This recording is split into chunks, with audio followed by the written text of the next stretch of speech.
So for today, we have a new pupperoo that joined our doggy day school. So this is Bernie. So he is going to be working on a couple different skills. We're going to just warm up like we typically do with some lovely find its with orientation back to me. This can be immensely helpful. I know you guys were mentioning that sometimes out of excitement, obviously when you come home or you have friends or family come to visit, just like most puppies or adolescent dogs or even some adult dogs, they can get very excitable, and so that can also be a little bit of anxiety mixed with that excitement. So a lot of times when your babes are up and jumping, I know he's not doing it to be a mean guy or a jerk or anything like that. But sometimes it can be overwhelming for the person. It can also potentially knock someone over. So having a puppy that knows how to stay off of something or someone can be helpful. A lot of times people feel that the pup would do best if they do a sit, and therefore when they're sitting, then they get some attention. That wouldn't be a bad idea if your puppy wasn't already really excitable. So if your puppy is losing their marbles and we're asking them to stay stationary, I find that can be really challenging for your babes. Yes, nice job. Because being stationary when you already have a lot of oomph behind you because you're either jazzed or overwhelmed or whatever big feeling, your babe may then start to associate sitting with maybe not sitting.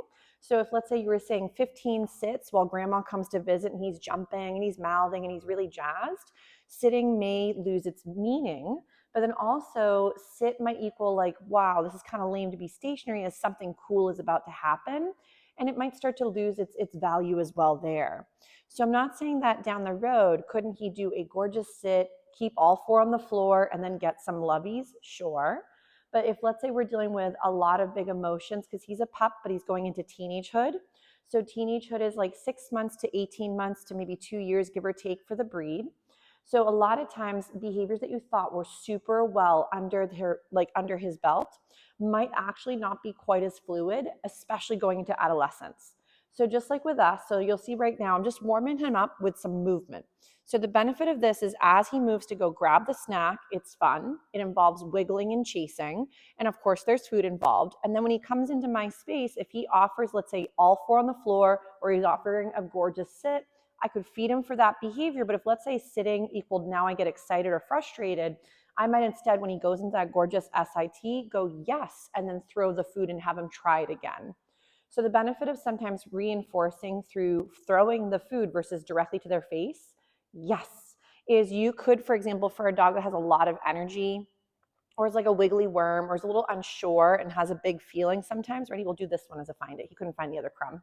So the benefit of some of these movement skills is even though he might be in a house, in a fenced-in yard, maybe even on a leash, he could feel less trapped because he's able to move versus being forced to be stuck as something exciting or challenging is happening. So then as he's getting more fluid, now we could go into a gorgeous little sit position. We could feed him for this and feed for all four on the floor. And you could create a lot of value by doing what's called a lovely jackpot. So a jackpot is where you feed several snacks one after the other. So as opposed to giving him a handful of, let's say, 5 snacks, I would give him one and then another and another. So again, he can start to think, oh, that behavior just got me 5 little goodies. Not that he can count, but he got him a lot more snacks one after the other than a handful of snacks. So this is beautiful. So it's almost like me giving you, for example, $1. That seems like, again, one exchange because you got that $1 bill. But let's say I had that dollar into 100 pennies. That's 100 moments you could practice something with your beauty. So it's a great way to build value from one little crumb to another. And I know you brought some great little snacks for him. I am using a few of mine too, though, and some of his kibble. And the reason behind that is you do want to have a little bit of a trail mix for food. The reason behind the trail mix is normally for students, I recommend like 2 to 3 good little rotations of items. And the reason behind that is you want to think about your food as almost denomination, like money. So if he was working, let's say, for pennies on the hour, it might work really well in the kitchen for kibble or crunchy treats or his usual staple. But what ends up happening if you bring that exact same snack outside or to an environment or a situation that isn't very well rehearsed or is a little overwhelming or really distracting, you may not get the same response like you do in the kitchen. So I know we were quickly discussing earlier with Miss S, Sophie, that you will have to take some time to generalize skills. which means that when you're working on, let's say, sitting, if your babe understood sit, we were mentioning you'd have to be able to get them to do it in many different venues with different with different variations of distraction levels and with maybe different textures and sights and sounds. And if your babe really felt comfortable to sit, they'd be able to offer it in all of those dynamics. What ends up happening is a lot of babes, no offense to us, we tend to work in a vacuum. So we tend to only practice certain skills in the kitchen or in the home or only in the yard. And then when people go for a walk or they go outside of their bubble, all of their sort of skills fall away. So it's not because your puppy has now decided to be stubborn, opinionated, a jerk, rowdy. Remember that when they're giving you a hard time, they're having a hard time. So the only way your babe can sometimes say, I don't understand, or I'm confused, or I'm scared, or flustered, or too excited would be to not follow the directions. So I always like to think about my puppies or even my adult dogs, whoever I'm working with, as furry little exchange students who do not know what is expected of them verbally, culturally, or physically. So if you think about it from that perspective, nice job, my love, is then your babes are maybe completely unaware of what the spewage means. And we do tend to talk a lot to dogs. So it doesn't mean you can't. But remember that if you're always spewing and none of it really has an association or is paired with a reinforcement, your babe may have no idea when you're asking him to do something versus just generally talking to him. So make sure that if there are certain slogans you're using for certain things, keep them for those skills, but make sure he gets a reinforcement for that behavior. I like to think of, for example, behavior like, let's say the SIT, so him sitting. This, for example, has a bank account. So if each behavior from being calm or relaxed to comfortable compared to, for example, sitting, downs, and working other skills, view everything as having a deposit availability. So if, let's say, SITs were not as well-rounded as maybe your down or vice versa, it means how many deposits have you potentially put into that account? And if there's not as much going in there, your babe may not find that account to be very valuable and may not offer the skill in other situations. So sit, yes. You do want to also mark behavior when you can. So when he gives me that beautiful SIT, I want to go ahead and say the YES. So like right here, yes, and I would feed him for that. So the YES lets the puppy know exactly when they were doing the right thing and lets them know that here comes your paycheck in the form of food. So for us, again, nobody works a 40-hour work week and then your boss is like, great job, high five. You'd be like, where's the money? So I'm not saying 24/7. Thank goodness your puppy is not that good at math. Most can be, again, potentially can learn some cool tricks, but he's not realizing how often have I been paid down the road. So we want to go from, for our handsome guy, to being like the Coke or the snack machine. So every time you put in, let's say, your behavior like an SIT, we would expect to get a paycheck for it. So when you put your dollar into the snack machine and you don't get your snack, you're like, screw that machine. I don't want to go to that one. It keeps eating my money. You eventually don't go and you don't offer that exchange. So for him, we'd go from like the Coke or snack machine. So every time he offers a gorgeous skill, we'd want to pay him for that effort. Later, it could turn into intermittent. So you'll see that as I'm blabbing, I'm also constantly keeping him a little bit busy by working some find its. That one was a little bit smaller. Ready, find it. So we didn't see it as well. Some of the snacks also do blend with the floor, which means then they have to start using their sniffer versus their eyeballs, which can be a little bit more challenging at times if they haven't done as many find its in the past. So your gorgeous guy, when it comes to practicing from the Coke machine to now the slot machine, is we could then start to do intermittent reinforcement. So that way he doesn't always know when the paycheck might be coming, but he's gonna keep trying. So for the handsome guy, we were just working with some find its to warm up. So that's again where you take one or multiple snacks. If, let's say, I was using this to redirect him, like let's say grandma's about to come in and she's coming over here from like the kitchen and he's over on this other side towards the living room or whatever you have, I would go right to my puppy's nose and then go find it and have him go scatter feed. So as grandma's coming in, he could be doing this instead. I would also recommend about maybe 75% of your practice is actually going to be management as well. So that means using baby gates, maybe using a corral, using a crate or a safe bubble for the puppy. So when something too challenging is happening, they don't have to just hopefully make it and then not do the wrong thing. So remember, puppies, dogs, teenage dogs, they're all, again, amoral. So whatever they're doing, it gives them either a feeling of safety, so that's always important for everybody, but it might also give them an outlet, like a way to expend energy, even if we don't love it. So remember, whatever your puppy is able to practice and rehearse, they're getting good at. So puppies do not typically grow out of behavior, they grow into it. So if you're finding that Mr. B is not doing so well with certain skills, try to think, what would I rather have him do in place of maybe the thing we don't love? So even though jumping could be very normal with his excitement or anxiety or whatever emotion it might be, we could use our leash in the home, like training wheels. Ready? Find it. He's like, oh my gosh, where'd it go? I went this way.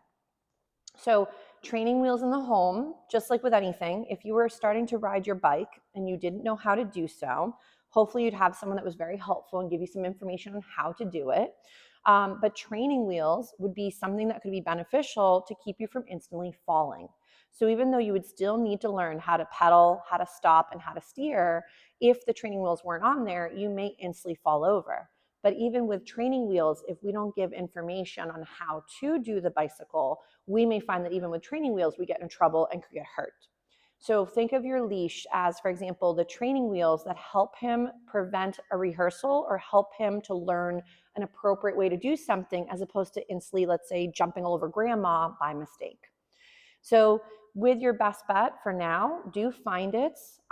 View find it as a great way to create movement, like we've discussed. But also, then as he gets softer, then you could ask for these sits, the contact, the check-in, all these other skills that maybe you would love to get in the very beginning, but he's not warmed up or comfortable yet. So like you can see right now I'm just capturing these wonderful moments where he's sitting, and I'm feeding several snacks for being near me and keeping his caboose on the floor. So I'm creating value by, again, depositing into those bank accounts. You're doing a very nice job, sir. So again, we might do another little find it. 2, for snacks that you brought, still very nice snacks, and I was able to use his kibble, but I would recommend to bring a few other little snacks that he's able to have if he's got a sensitive tummy, because I want to make sure there is a little trail mix. He's very food driven, so I don't think it's really mattering right now. But if, let's say, you were practicing in a more challenging environment, you may not get the same response if you used, let's say, the same treat the whole time. So the way you can think about your food as well is, if, let's say, we're using training treats and it was the same like bacon flavored training treats, and we were using them the whole time while during certain skills were being practiced, your babe may start to get fatigued, might get overtired, whatever it might be, or the environment could get more difficult. As the environment gets more difficult, that means he's still getting the exact same paycheck for easy peasy skills and for more challenging environments or setups. So notice how he offered this gorgeous sit right next to me. So as he came into my space, I would capture these moments where feet on the floor, be it standing as well, equal reinforcement through either praise, touch, food. Remember though, the dog or the puppy, you gotta go find it. He's like, no, I'm pooped out. Is the puppy or the dog is the one who decides. So if we get some jumping, we ignore. So I'm not ignoring and letting him like go jump on grandma by letting him calm down by eventually not jumping. But if he goes to jump on me, I don't give a lot of information in the sense of yes or no, in the sense of good or bad, because for a lot of the babes, they're going to think that you're barking with excitement. You're now touching them. So they might think, you know what, mom and dad might love this because when I'm jumping, they give me a lot of attention. So sometimes it can be a misunderstanding moment where they might think that jumping is what you're looking for because we give them a lot of attention when they do that skill. So when in doubt, if you don't love something, again, think, what would I rather and what could I do to get my boy or girl to rock that skill instead? So when he gets a little bit jumpy, it could just be because he's getting a little tired, or he's looking for that connection. I don't ever want to scold a dog for trying to connect with me, even if it's in a behavior I don't really love. Because your puppy won't realize you're mad at them for jumping. They're going to think you're mad because they're nearby or engaging with you. Find it. I dropped one. So this is where, and when it comes back to all different skills, like from house training to other behaviors like, counter surfing to whatever, your babe will start to, for example, if you're using sort of scolding or startling or getting grumpy, your babe will just start to realize that at times we are safe and then unsafe. So the time to go dumpster diving, like jumping into the trash can, would be when you're not around, because we've reinforced the fact through, again, positive punishment that when you are nearby, it could then be dangerous to go in the trash can. But when you're out of range, that's a safe moment to do so. Even if you get mad at them after the fact, they won't realize you're mad because of the task they just completed. They're going to think you're mad because you're nearby and they're there as well. So I would recommend no scolding, no punishment, but instead prevention. He's doing a great job. Ready? Bernie, come. Yes. He said, where'd it go? He was thinking he was going to get thrown. So as we're going to warm up with Mr. B, we want to capture behavior, which is like almost like a photograph. So if he all of a sudden offered an SIT, I would feed him for that and capture that moment. So let's say right here, yes, and I'd feed for that. So it's like I'm capturing a moment in time and reinforcing it. The other one would be to lure him into a position. So taking food and making the food help him get there.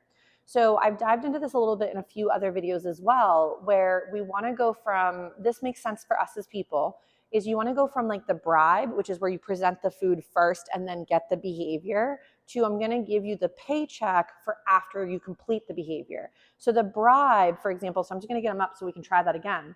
So I don't love the wordage, but it makes sense to us as people. So luring would be like, again, having him do the behavior because the food was presented first. What we would end up doing is we want to fade out that lure as quickly as we can. So my food is in my opposite hand. I'd go into a sit and then I'd go yes to feed. So it wasn't the food was presented first to make the behavior happen. So if let's say we were working on a stand position, which maybe he's never done, I'm gonna, again, empty hand, I'm gonna go stand, and he's like, lady, that's weird, and then yes to feed. So you wanna go from, let's say for example, if I wanted you to clean your room, if I bribed you, I'd say, here's a lolly, go clean your room, and you get the lolly first and you go do the task. The opposite would be go clean your room, and then I'll give you the lolly after, which is like the paycheck for the work completed. So that's kind of how you want to think about in the beginning. When you're using food, you want to maybe use it as a lure, but then you want to fade it out as soon as you can. So if I was going to, again, do that forward motion into a stand position, empty hand, stand, yes, and then I'd feed him for making that right decision. So this is where we're going to create behavior through capturing, which is again like that photograph, luring, and then also through shaping. So shaping, let's say for example, so I'm going to grab the dog cot real quick for Mr. B, and then we'll probably give him a little breather, go for a potty break, and then rotate through a few more skills. So the dog cot, I know Miss S was like, that's disgusting. How could you make me go on that funny bed? If he thinks it's creepy, we're not going to force him like I mentioned earlier. He's like, lady, this is very intriguing. So I might drop a few snacks on there, see if he wants to go forage for some of them. But notice how his back end is very slinky. He's like, eek. If this was really spooky, notice how this could create conflict for him where he wants the food, but the cot itself is really spooky. I would not be forcing him further than even this.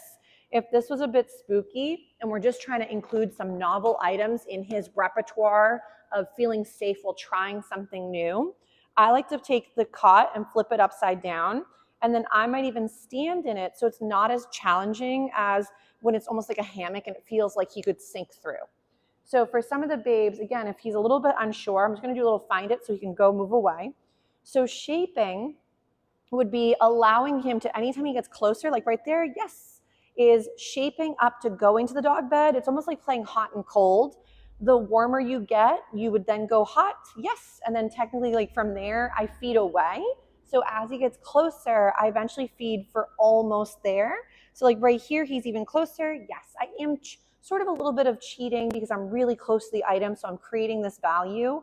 But if this was him approaching the dog bed on his own, every little step towards the thing, you'd go yes, and you'd feed him, and you'd try to eventually feed for the full behavior, which might be just going to the dog bed in the first place. But in the beginning, shaping is like, again, shaping up to the big boy, big girl skill. So it may be feeding the beginning stages. So if your babe, yes, didn't know what a down was, but they were giving you downward facing dog, like their booty up in the air, but their front end was down, I would still feed for that and eventually feed for the full down as they can offer it. Bernie, yes, smart man. So he's got some gorgeous name recognition. So splendid. So you guys have already been working a few skills. I'll be also sending everybody all the resources again. I know some folks have recently been in classes, others have not. So like Mr. B, he's never been in one of my classes, so nice. So I want to make sure that you guys have those resources at your fingertips, because if, let's say, I'm blabbing about something but we haven't worked on it, you and I, it might be a little confusing. So I want to send you all those class resources so you feel just as comfortable working some of these new skills from the household. So I might even try and stand on it. I'm going to try a little bit with the feeding on the item, but you can see the hesitation where he is got his little back end, he's trying to scuttle away.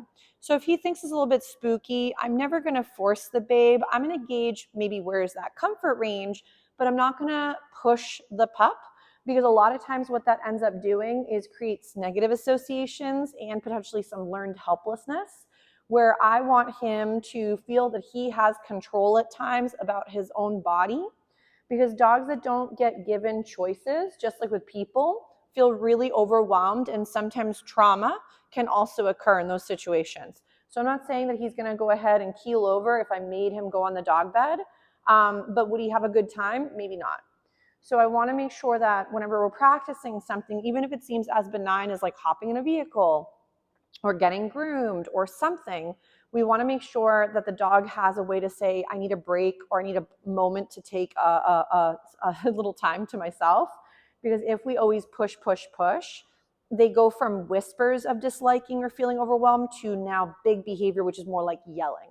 Good job, Mr. B. He's like, this is exhausting. Well, what a smart man. So right here, yes. So we capture, oh, he says I dropped it. But you'd capture those moments where his little caboose hits the ground. So maybe what we'll do is we'll give Mr. B a little break from the weird cot of doom, and we'll go sneak him out for a little potty, and then we're going to work a few more little skills as well. So I want to work maybe some loose leash walk-in and work a little bit with a few other behaviors for this beautiful guy. But he did get a nice grooming, so he looks really handsome. What a gorgeous boy. So I'll give Mr. B a little break. We'll deal with maybe the bed a little bit more in a bit, and we'll have him go out for a little rest moment outdoors for potties.